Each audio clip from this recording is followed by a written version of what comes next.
Hello! Salut! Aujourd'hui, nouvelle journée, nouveaux travaux. Aujourd'hui, objectif, retirer toutes les planches de support, parce que ça y est, tout a séché. Et les étais. Parce que tout est nickel, tout a bien tenu, rien n'est tombé, donc c'est nickel. Et ensuite, on va attaquer la pose des suspentes pour mettre en place le faux plafond. Donc voilà, le programme du jour. Donc c'est parti! Allez.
Bien, avec le laser qu'on a placé ici, ça va super vite en fait de les placer. Donc je sais pas ce qu'on va pouvoir faire aujourd'hui, mais on va au moins finir cette partie-là et on commencera l'autre au moins, je pense. Parce qu'en fait, du coup, qu'on vous montre comment on fait, on a notre laser du coup qui forme une croix.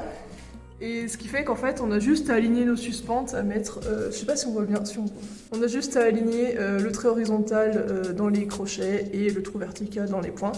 Et voilà, et du coup c'est nickel parce qu'on n'a pas besoin de tirer de corde ou quoi que ce soit, donc le laser est vraiment trop pratique. Donc voilà, on a déjà fait une rangée en genre 10 minutes, c'était fait.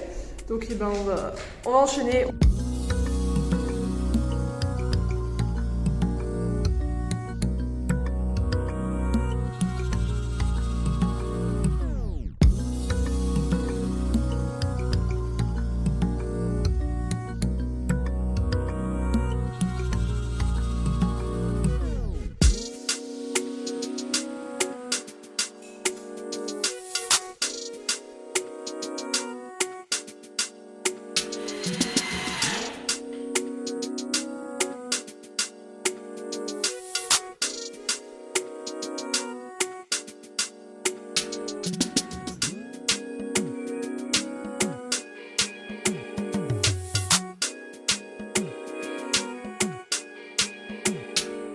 Regardez comme c'est satisfaisant.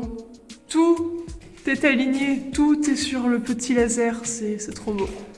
Et du coup, Erwan a commencé à mettre les fourrures. Et ça va nickel. Trop cool. Non, mais trop contente, ça avance vite.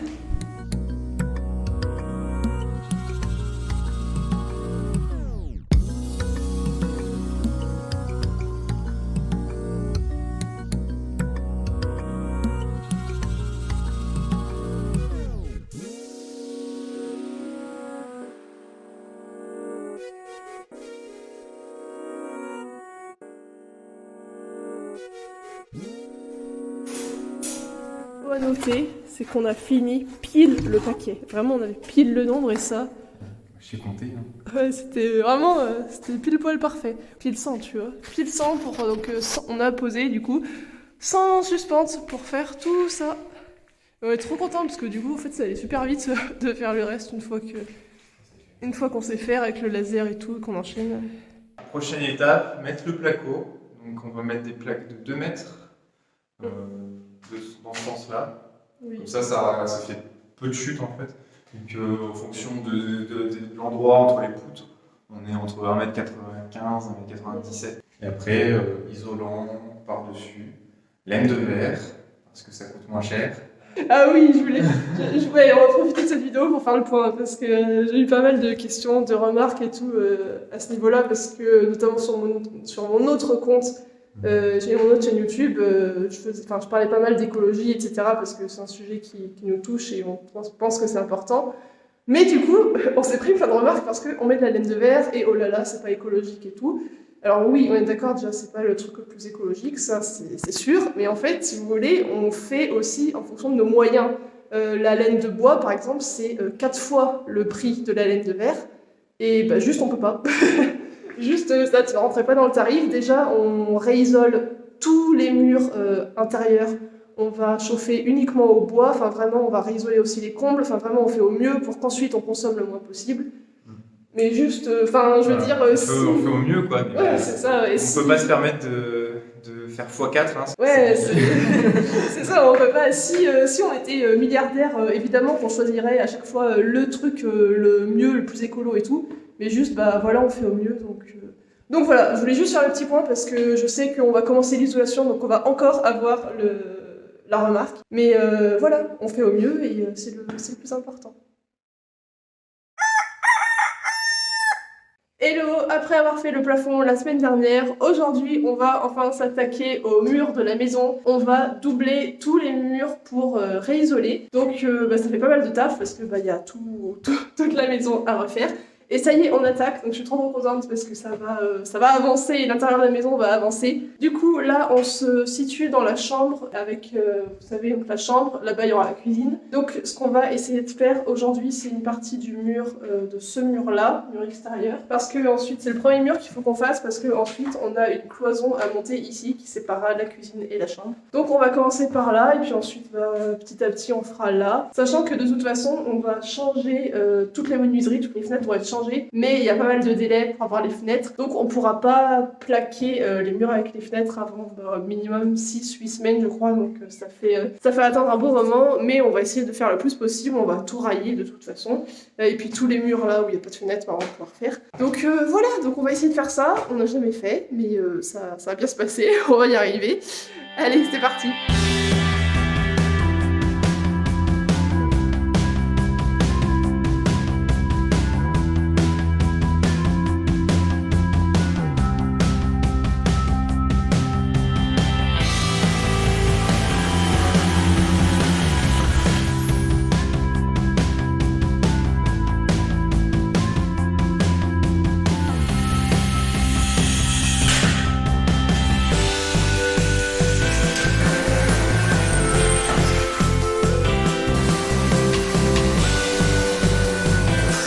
Mathieu qui a détapissé pendant 2 heures ce mur-là. Bah, pourquoi on s'amuse à détapisser ici? Parce qu'on est con. C'est avant qu'on décide de redoubler ce mur.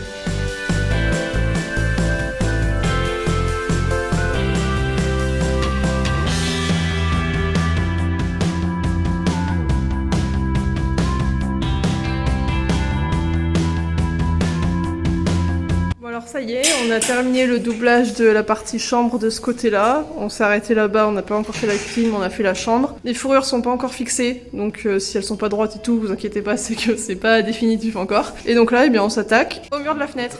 Ouais, la fenêtre, on va pas faire le tour complet tout de suite, puisqu'elles sont pas à poser en fait. On livrer dans 2 mois.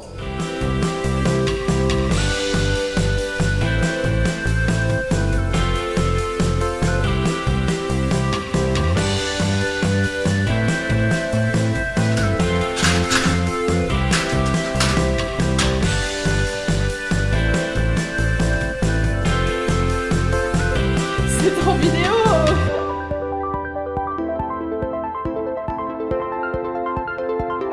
Tu nous montres comment ça fonctionne, Ren? Ouais. Alors du coup on utilise des supports intermédiaires, ça s'appelle, de la marque Signat. Ça nous permet en fait de gagner du temps, au lieu de mettre des montants et des rails, on met juste des lisses, des supports intermédiaires qui nous tiennent les fourrures. Ensuite on règle du coup, on visse, on dévisse, et ça nous permet de mettre à niveau en fait, pour que ce soit tout linéaire. Voilà, et du coup les fourrures là, elles viennent se clipser dedans en fait au niveau de la fente. Du coup pour le moment, pour les fenêtres c'est bien pratique parce qu'on peut mettre les fourrures, elles tiennent, mais on peut déplacer après si on a besoin. Oui, on pourra ajuster après quoi. Après, une fois qu'on aura les fenêtres, voilà, on pourra ajuster sur le rail pour être au niveau. Pendant qu'Erwan continue sur la cloison, moi je m'occupe un peu de l'extérieur, comme les autres fois, je tourne un petit peu. Du coup, là je suis sur les rambardes qui sont autour de la véranda. Et en fait, on va les repeindre en gris anthracite, comme seront les fenêtres, comme ça tout sera assorti. Donc voilà, donc je ponce tout ça, ça prend un bon petit moment parce qu'il y a tous les angles et tout à faire, mais voilà.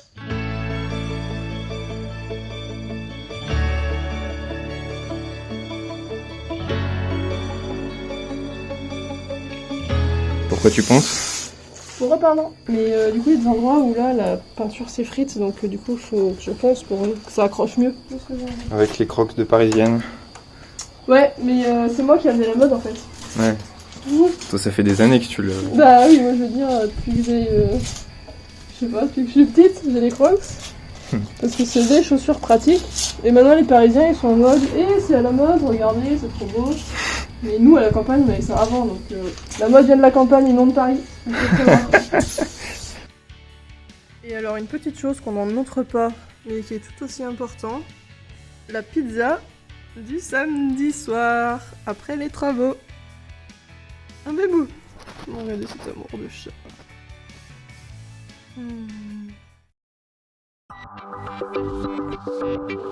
Jour numéro 2, je suis actuellement dans la salle de bain parce qu'on va s'attaquer à cette partie-là aujourd'hui. Donc du coup, première étape, ça va être de retirer le carrelage au sol. Donc là-bas, c'était l'ancien couloir, donc il n'y en a pas, la douche. Mais tout le reste au sol, c'est carrelé, donc il faut qu'on retire le carrelage.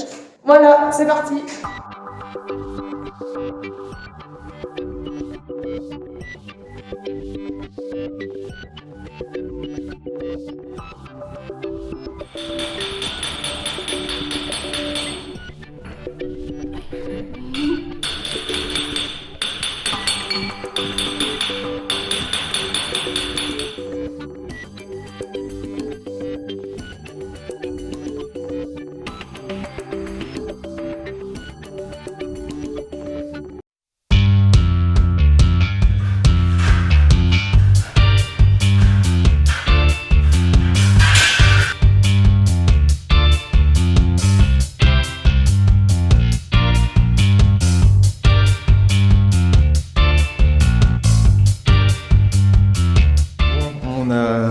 Raillé le bureau, on a commencé, on a mis les lisses en haut et en bas, ainsi que la fourrure centrale, on a mis les appuis, sauf que le mur n'est pas du tout droit. Là-bas on a 15, au centre aussi, sauf que de l'autre côté on a 22 cm. Et le mur était carrément bombé, du coup on a mis droit. Sauf que les appuis du coup intermédiaires mesurent 15 cm. Et du coup là, vu qu'on a 22 cm, ben c'est trop court. Du coup, qu'est-ce qu'on fait? Eh ben, on a coupé un appui intermédiaire en deux. On en a vissé un deuxième, qu'on a recoupé aussi. On a bien déposé le brevet. Et voilà. Et du coup là, on a 20 et quelques centimètres. Voilà. Et ça marche bien.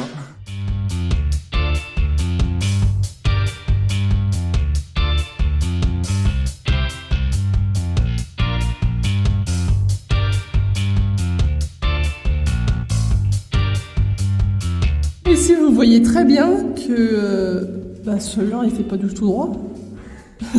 Tout simplement pour changer. Vous voyez comme le rail là au milieu, c'était... Enfin, vous avez galéré à le mettre quoi. Et voilà, au moins, là c'était l'ancien mur. Et le nouveau mur, regardez, ce sera droit. Du coup, ça y est, on a fini de faire le mur là du bureau, donc nickel. Ensuite, au niveau de ce qui est la colle, le carrelage, vous savez, ce truc absolument... Oula, si vous me voyez... Le truc absolument chiant et long, vraiment c'est un des trucs... Vraiment c'est un truc pénible à faire. Donc là on a fait un bon moment avec Erwan, ensuite on a fait avec ma maman, donc on a enlevé la petite zone que vous voyez ici. Là il y a une petite zone qui est enlevée aussi, et là l'angle ici. Et du coup, comme on vous a montré aussi hier, on a fait la chambre, donc on a bien avancé. Normalement la semaine prochaine, on s'attaque à plaquer le plafond du salon, enfin de la pièce du bas. Donc voilà pour ces 2 week-ends du coup. Ouais. On espère que nos vidéos vous plaisent toujours autant et on vous souhaite de passer une bonne journée ou une bonne soirée. Puis on vous dit à la semaine prochaine pour la suite. Salut. Salut.